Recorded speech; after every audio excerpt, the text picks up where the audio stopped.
হলো সেই ইলেকশনে কিন্তু বিএনপি ওইভাবে চেষ্টা করে, ঠিক আছে, তখন বেগম খালেদা জিয়া বলেছিল যে দেশ তো চালাতে হবে, যেভাবেই হোক আসতে হবে। 18-তে আমরা দেখলাম যে কিভাবে বিভিন্ন আলোচনা করে দাওয়াত খাওয়ানোর পরে কিন্তু রাতে ভোট হয়ে গেল। যদি সেখানে সুষ্ঠু ইলেকশন হতো, আজকে যারা বলছে যে ইউনূস সাহেব বিএনপিকে ক্ষমতায় বসাইছে, তখন কি বিএনপি ক্ষমতায় আসতো না? তাদেরকে কোশ্চেন করেন, তখন কিন্তু বিএনপি ক্ষমতায় আসতো। কেন? যে 14-তে মানুষ ভোট দিতে পারে না। ফরগেট অ্যাবাউট 18, আসেন 24-ও যদি তত্ত্বাবধায়ক সরকারের দাবি মেনে ক্ষমতায় আসতো, আওয়ামী লীগ হাজার ভালো কাজ করুক না কেন, মানুষের একটা চয়েস থাকে, অথবা একটা চয়েস তারা উল্টে দেখাতে চায়, রুচি চেঞ্জ করতে চায়, তখনও তো মানুষ বিএনপি ক্ষমতায় আসতো। এটা মানুষের ধারণা ছিল। তাহলে বিএনপি 26-এ ক্ষমতায় আসছে, কেউ তাকে বসিয়ে দিছে। বিএনপি তো আজকে গর্জে ওঠা একটা রাজনীতি দল না। হ্যাঁ, আমার কথা আপনারা হয়তো আমাকে দালাল বলতে পারেন, কারণ মানুষকে গালি দেওয়াটা খুব স্বাভাবিক, কিন্তু বাস্তবতার সাথে আপনাকে মিলিয়ে কথা বলেন। আর যদি কেউ গালি দেন, সেটাও আমি এটাকে আমি আমার ওইভাবে নিই না, কারণ গালি দেওয়ার কাজ আপনারা, আমার কথা বলার কাজ। আমার উদ্দেশ্য হচ্ছে যে আমার সত্য, স্বাভাবিক, সোজা সাপটা কথায় যদি দেশের একটা মানুষ উপকৃত হয়, আমি নিজেকে ধন্য মনে করি। সেই ক্ষেত্রে যারা বলছে যে ডক্টর ইউনূস বিএনপিকে ক্ষমতায় বসিয়েছে, তাদের কথা একদমই সঠিক নয়। বরং আমি বলতে চাই, ডক্টর ইউনূস সাহেবরা ক্ষমতায় এসেছিলেন, যারা ক্ষমতা এনেছিলেন, আমরা যারা শেখ হাসিনার বিরুদ্ধে আন্দোলন করেছি, আমরা শুধু না, আওয়ামী লীগের অনেকেই এই কারণে মিছিল এত বড় হয়েছিল। সেখানে কোশ্চেন ছিল খুব স্বাভাবিক। সেটা কি কোশ্চেন ছিল? কোঠা না মেধা?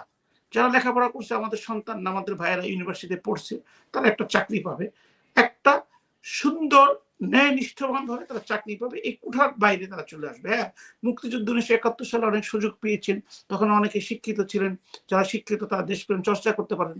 যারা কৃষক ছিলেন, তাদের মধ্যে যারা সচেতন ছিল, তারা যুদ্ধে পার্টিসিপেট করেছেন। অনেকে হয়তো পার্টিসিপেট করার সুযোগ পায়নি, হয়তো যুদ্ধ লগা হলে আরো করতো।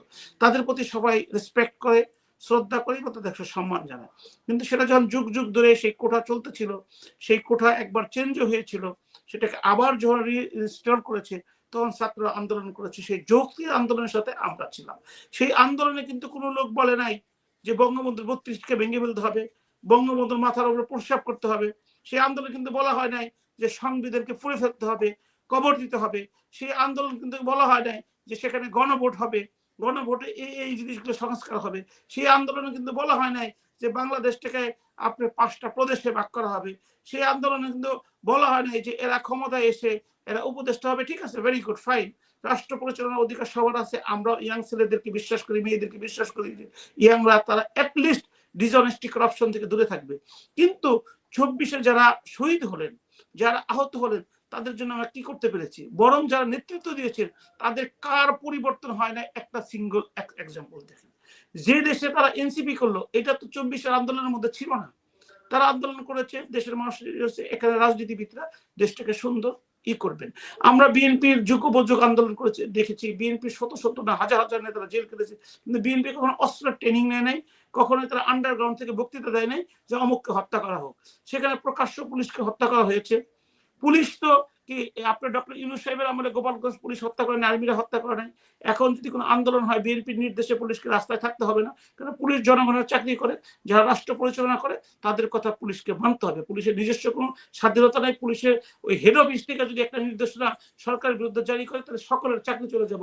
আপনারা বদলি, আপনার বিভিন্ন জনকে চাকরি থেকে তাকে বাদ দেওয়া হচ্ছে, আমরা প্রতিনিয়ত সেটা সাক্ষী হচ্ছি। সেই কিন্তু এরপরে বলতে হবে যে পুলিশের কিছু কর্মকর্তা, যেটা আমি সবসময় বলি, যে পুলিশে বিসিএস কর্মকর্তা থাকার কোনো দরকার নাই, কারণ তারা, তাদের উদ্দেশ্য হচ্ছে সরকারের নির্দেশনা পালন করে, এবং তাদের মধ্যে কিছু কিছু অফিসার আছে এই নির্দেশনা পালন করে দেশটাকে লুটে পুটে খেয়ে ফেলা। আর যারা সাব ইন্সপেক্টর, ইন্সপেক্টর, যারা ফিল্ড লেভেলে কাজ করে, তাদের কিন্তু রক্ষণাবেক্ষণ এবং তাদের সুযোগ সুবিধা দেওয়া, বরং তাদের বৈষম্য দেওয়া।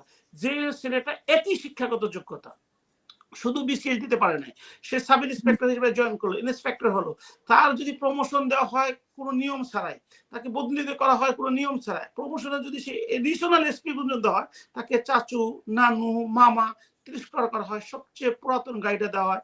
আর যেসব বিসিএস কর্মকর্তারা বিসিএস হয়ে তারা জমিদার হয়ে যান, তাদের বউকে দেখাশোনার কোনো গার্ড দেওয়ার জন্য 10 জন পুলিশ কনস্টেবল রেখে দেন। তো এখন যে কোশ্চেনটা আপনি করেছেন যে বিএনপি, আমি মনে করি বিএনপিকে জনগণ ক্ষমতা দিয়েছে। বরং আমি মনে করি যে ডক্টর ইউনূস চেষ্টা করেছিলেন এই স্বাধীনতা বিরোধী, যারা সংবিধানকে কবর দিতে চায়, তাদেরকে ক্ষমতায় আনার জন্য। সারা জীবন জামাত ইসলামের একটা স্লোগান ছিল কি স্লোগান ছিল? সৎ লোকের এই আল্লাহর আইন চাই, সৎ লোকের শাসন চাই। কেন ভাই? টাকা দিয়ে ভোট কিনলেন। একটা লোক বাংলাদেশ থেকে জামাত ইসলামে দেখা যে তাদের নেতা কর্মী ব্যতীত কেউ স্বতঃস্ফূর্ত ভাবে জামাতকে ভোট দিচ্ছে টাকা খাওয়া। আমি ইলেকশন করে আসছি, রাতে তারা হাট বসাইছিল।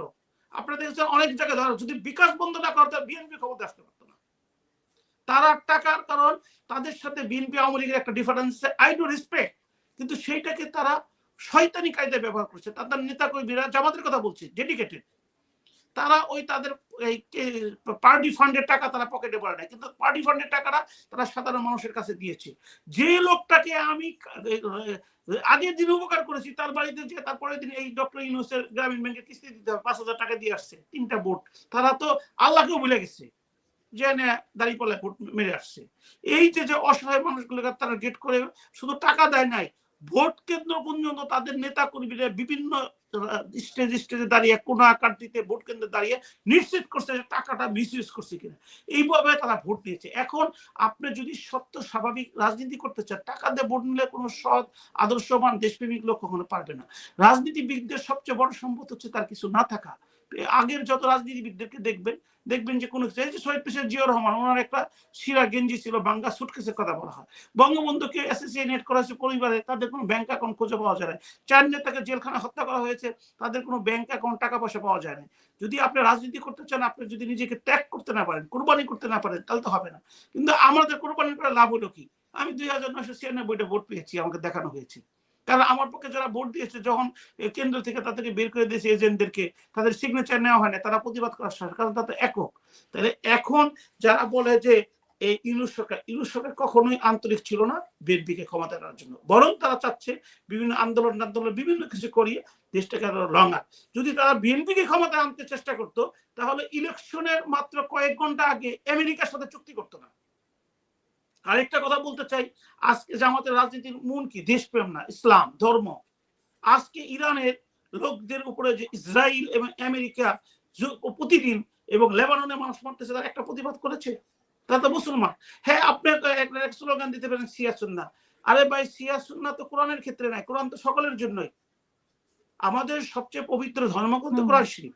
এটা আমরা কয়জন অ্যাভয়েড করি? তারা তো এটা ধারণ করে, তারা তো এক ঈশ্বরবাদ আল্লাহকে বিশ্বাস করে, তারা তো হযরত মুহাম্মদ সাল্লাল্লাহু আলাইহি ওয়াসাল্লাম নবী হিসেবে মানে। হ্যাঁ, বিভিন্ন জনের বিভিন্ন ধরনের দিক নির্দেশনা থাকতে পারে। সবচেয়ে বড় কথা, কেউ ধর্ম না মানলো, মনে করেন যে একটা নাস্তিক, কিন্তু তার উপর যদি অন্যায় করা হয়, আপনি সেখানে প্রতিবাদ করবেন না? মানুষ তো তার ধর্ম করবো না, সে তাকে পার্সোনালি জবাব দিবে। আমার জবাবের জন্য আমার বাবা দায়ী হবে না, আমার ওয়াইফ দায়ী হবে না, আমার সন্তান দায়ী না। আল্লাহর কাছে আমি আমার পাপ পুণ্যের জন্য দায়ী এবং পুরস্কৃত হব। তো জামাত ইসলাম ধর্মহীন রাজনীতি, আজকে তাদের কোনো প্রতিবাদ করতে দেখলাম না। তারা এই ইলেকশনে সবচেয়ে বেশি টাকা তারা তো বলছে যে আরেকটা জুলাই হবে বলছে, যে জামাতও বলছে, এনসিপিও বলছে আরেকটা